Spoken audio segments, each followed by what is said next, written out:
Things were getting heated this weekend, so naturally we are here to talk about it. What do we have here? An improbable third victory, a very expensive speeding ticket, and some kissing of the bricks. Here is what you missed this weekend. If you weren't watching, I'm Lauren Shehadi. This is your NASCAR report. Jimmie Johnson, hey, he's been solid at the Brickyard. He cashed in, grabbing a third victory at Indianapolis Motor Speedway when a penalty to Juan Pablo Montoya blew the race wide open. And might I add, brought a little controversy to the day. Pete Pistone was there, a NASCAR reporter. Pete, Jimmie Johnson went to victory lane for the second straight year, the only driver to accomplish that feat.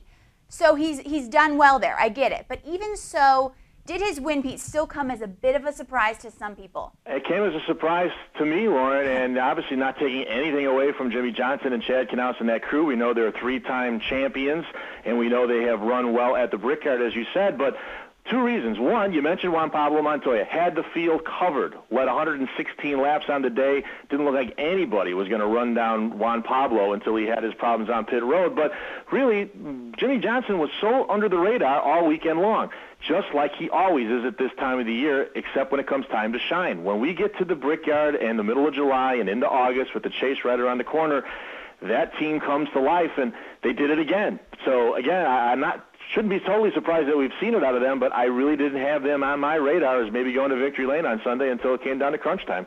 You know, Pete, Juan Pablo Montoya, not happy about it. He made that very clear, as you can imagine. Can he contest that at all, that ticket? You really can't. And, and NASCAR has all this telemetry on pit road, Lauren, where when drivers come down, they tell them ahead of time what the pit road speed is for that particular track. And it's done in the name of safety. I mean, you don't want them coming down pit road at 150 miles an hour. So with 55 miles an hour, there are different loops and different data gathering systems on pit road, and they give the drivers a 5-mile-an-hour leeway. And Juan Pablo was more than that 5-mile-an-hour leeway. And, again, he contended at the time that he wasn't. They have lights on the dashboard that indicate to the driver what speed they are going. They don't use speedometers. They use the tachometers to look at the RPMs.